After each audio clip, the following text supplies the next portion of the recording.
अस्सलाम वालेकुम नाज़रीन, आप देख रहे हैं सोशल डॉट पॉइंट। मैं हूं आपका मेज़बान राजदीन जुमला। आज हमारे साथ मौजूद हैं जिन्होंने आवाम के लिए हमेशा रिलीफ दिया है, आवाम का साथ दिया है, आवाम की आवाज़ बने हैं। अस्सलाम वालेकुम सर। वालेकुम खली और रमज़ई ज़िला पश्चिम का गाँव है। वहाँ पे खली और में मेरी पैदाइश है। इब्तदाई तालीम हमने जो है हेल्पर पब्लिक स्कूल और फिर साथ ही मैट्रिक वही से किया। उसी कॉलेज से हम पढ़े, हेल्पर पब्लिक कॉलेज से। और साथ साथ फिर हमने बलूचिस्तान यूनिवर्सिटी में एडमिशन लिया और साथ साथ LLB जो है हमने लॉ कॉलेज कोयटा से की। और जब हम फील्ड में आए तो शुरू से तालिब इल्म के ज़माने से हम लोग पॉलिटिक्स करते थे। उसमें हम ये देखते थे कि बुनियादी हकूक़ क्या चीज़ है और मतलब पाकिस्तान का आइन का आर्टिकल 1 से लेकर 25 तक जो है वो उसमें तमाम जो बुनियादी हकूक़ की जो गारंटी देता है। उसमें आपका जो है तालीम, सेहत, साफ़ पानी, नक़्ल अमल, तमाम जो चीज़ें वो हमारे माशाल्लाह बहुत खूबसूरत हमारा आइन 1973 का बनाया है और 18वीं तरमीम में उसको मज़ीद खूबसूरत बनाया। तो उसको देखते हुए जो है हमने जो है साल 1999 में जब हम फील्ड में आए उसी वक्त एक मूवमेंट था रेफरेंडम के नाम से परवेज़ मुशर्रफ ने कराया। तो उसमें मैं भी एक्टिव था, हमारे सीनियर भी एक्टिव थे। हम तो अपने सीनियर के शाना बशाना थे। जी जी, उसमें अगर आपको इस वक्त याद है जस्टिस तारक महमूद साहब ने इस्तीफ़ा दिया, हमारे अली मदकुर साहब थे, शकील साहब थे, हमारे उस्ताद कामर मुर्तज़ा साहब, मुनीर काकड़ साहब, तो सब उनके साथ बाज़ मोहम्मद काकड़ साहब, हम उनके शाना बशाना हमने उस तहरीक में हिस्सा लिया। हम जेल गए, फिर हमारी रिहाई हुई। इसी तरह साल 2004 में मैंने जो है पहला पब्लिक इंटरेस्ट का केस किया। रास्ते बंद थे परवेज़ मुशर्रफ के ख़िलाफ़, VIP मूवमेंट के ख़िलाफ़। उसके साथ साथ जब हमने देखा किताबों की यहाँ पे शॉर्टेज है तो हमने जो है किताबों के हवाले से बलूचिस्तान हाई कोर्ट में एक आइनी दरख्वास्त लगाया। जस्टिस काजी फैज साहब ने वो मेरा जो केस था रिपोर्टेड भी किया। उसमें टैक्स बोर्ड आया, टैक्स बोर्ड ने कहा कि नज़ीर आगा साहब की बात बिल्कुल दुरुस्त है, किताबें हम जो है वक्त पे छपवाने की कोशिश करें, चूँकि गवर्नमेंट पाकिस्तान और बलूचिस्तान जो है ख़ासतौर पर सूबाई हुकूमत जो है वो पैसे में लेट देती है। जब हम किताबें छपवाने जाते हैं तो उसके लिए हमें देर लगती है। जब हम किताबें बांटते हैं मार्च के बजाय हम किताबें जो है मई जून में देते हैं, 5-6 महीने। फिर जस्टिस काजी फैज साहब ने हुक्म दिया कि आप जो है टैक्स बोर्ड में अपने गज़ट में तब्दीली करा दें और उसी वक्त तब्दीली हो गई। अब हुकूमत बलूचिस्तान जो है वही 2009-10 से जो है एडवांस जो है पैसे दे रही है। अब वो मसला पैदा नहीं हुआ है।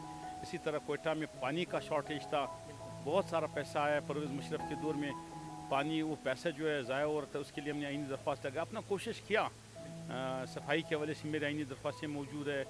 इसी तरह अगर आपको याद है हमारी ये जो पंजाब से लोग आते हैं, ये अपना ईरान जाते हैं मंद बिलों के रास्ते ईरान, तो वो ईरान पे पकड़े जाते थे। उस वक्त हज़ारों की तादाद में पकड़े जाते थे।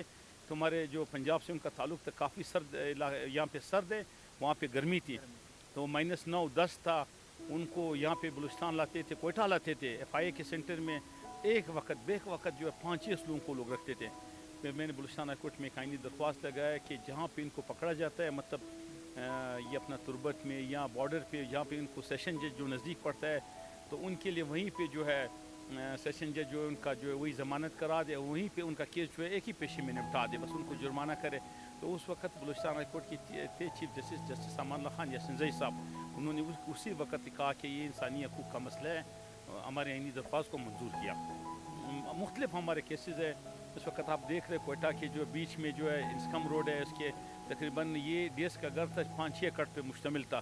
तो 2016 का मेरा आइनी दरख्वास्त, इसमें अब उसको जो है डेस के घर को जो है माशाल्लाह टुकड़ों में करा दिया, आवाम को फ़ायदा मिला। इसमें आप देख रहे कवारी रोड को सीधा रोड जाता है, दूसरा फ़कीर मोहम्मद रोड वाले इस तरफ, ये अपना दूसरा जो है हमारा ये स्टेट रोड को दूसरा रोड गया, ज़रगून रोड को, मतलब हर तरफ से 5-6 जिसमें जो सड़कें खुल चुकी है और यहाँ पे पार्क बनेगा लेडीज़ के लिए। जी जी, कोयटा के आसपास जितनी भी सड़कें, ये साल 2016 कोयटा पैकेज, ये भी मेरे आइनी दरख्वास्तों में ये सदा मंजूर की गई।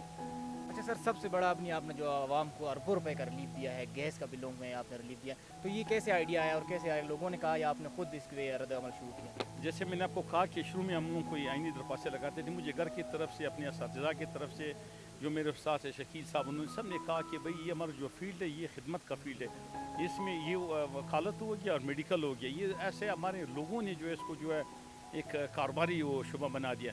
انگریز کے زمانے میں یہ لارڈ نکلتے تھے، وہ لوگوں کے جو مسئلے تھے وہ فری آف کاسٹ بغیر فیس لیتے ان کو وہ لوگ سالو کراتے تھے، حل کراتے تھے. تو اسی طرح بلوچستان کی یہاں پہ کافی سردی ہے.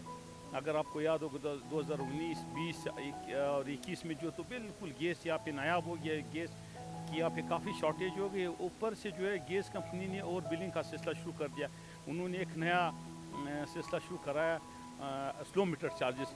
تو ایک تو گیس کم تھا، دوسرا یہ اور بلنگ کا سلسلہ. ہم نے بلوچستان ہائی کورٹ میں ایک آئینی درخواست لگایا. الحمدللہ جسٹس نعیم اختر افغان اس وقت تھے، اس کے ساتھی جج تھے روز خان بڑیچ صاحب اور جسٹس عبدالحمید بلوچ صاحب. انہوں نے شروع میں ہمارے درخواست کو منظور کیا. اب ہمارا کیس جسٹس کامران ملاخیل صاحب چلا رہے.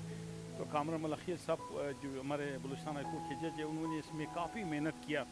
اب الحمدللہ اس کیس میں اگر میں بتاؤں، پہلے لوگوں کو 70,000 80,000 بل بھجواتے تھے، بہت کم یونٹ کے. اب الحمدللہ انہوں نے کہا کہ بھائی ایک کمیٹی تشکیل دی. کمیٹی نے کہا کہ بلوچستان کے عوام جو ہے اتنا بل دے دیں گے، جتنا یونٹ ہوں گے اتنا ہی وہ بل پے کریں گے. تو کہ جب انہوں نے جو کمیٹی نے رپورٹ پیش کیا، اب الحمدللہ مجھے لوگوں نے اپنے بل لکھائے. آپ کے چینل نے بھی اس کو پیش کیا. 2 لاکھ 3 لاکھ 70,000 90,000 جو ہے کمپنی جو ہے لوگوں کی مقروض بن چکی ہے. انہوں نے غیر قانونی طریقے سے، اللیگل طریقے سے یہ پیسے وصول کیے تھے. تو عوام کی درد کو، تکلیف کو محسوس کرتے ہوئے یہاں پہ ہماری بوڑھی مائیں ہیں، وہ لوگ جو لوگوں کے گھروں میں کام کرتے ہیں، ریڈی والے ہیں، مسجد کے امام صاحب ہے، ٹیچر ہے، میڈیا والے ہیں، یا طرح طرح کے لوگ ہیں، ان کے تنخواہوں سے مطلب اور یہ بل کافی زیادہ تھے. ان کو دیکھتے ہوئے ہم نے جو بلوچستان ہائی کورٹ میں یہ آئینی درخواست لگایا. سال 2021 سے ہمارا کیس چل رہا ہے اور یہ ابھی اس کا نیکسٹ ہیئرنگ جو ہوگا وہ انشاءاللہ یہ 24 سپٹمبر کو ہوگا. میں بتاتا چلو آپ کے چینل کی توسط سے تقریباً 80% عمل درآمد ہو چکا ہے. 20% رہتا ہے، تو جو 20% رہ گیا اس کے لیے بھی ہمارے انشاءاللہ جدوجہد جاری ہے اور وہ اس پہ بھی انشاءاللہ عمل درآمد ہو جائے گا. آپ کے چینل کی توسط سے میں بتاتا چلوں الحمدللہ تقریباً 16 انچ پائپ لائن کوئٹہ کے وسط میں آ چکا ہے.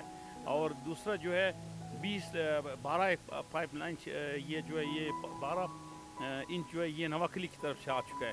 تو اگر یہ نہیں آتا کوئٹہ میں مزید بوران ہوتا. اس وقت کوئٹہ کی آبادی ہے 40 لاکھ. اس وقت جب گیس لایا گیا تھا، پائپ لائنیں بچھائی گئی تھی، آبادی تھی 3 لاکھ 4 لاکھ. اب خود جو ہے وہ کرے موازنہ کرے تو اتنے لوگوں میں یہ گیس کیسے تقسیم ہوگا. پھر بھی ہماری جدوجہد جاری رہے گی. 24 سپٹمبر کو ہماری نیکسٹ ہیئرنگ ہوگی. عوام کو جو بھی مسئلے ہیں اس کے لیے ہم جدوجہد کریں گے. جی ناظرین، ہمارے ساتھ موجود تھے نذیر آغا ایڈوکیٹ، جنہوں نے عوام کو ہمیشہ ریلیف دیا اور اس بار تو اربوں روپے کا ریلیف دے کے پوری بلوچستان کی عوام کی ماؤں کی بہنوں کی دعائیں اپنے ساتھ لی ہیں اور ان کے ہیرو بنے ہیں. ملیں گے ایک نئی ویڈیو کے ساتھ. آپ دیکھتے رہیں سوشل ڈاٹ پوائنٹ. اللہ حافظ.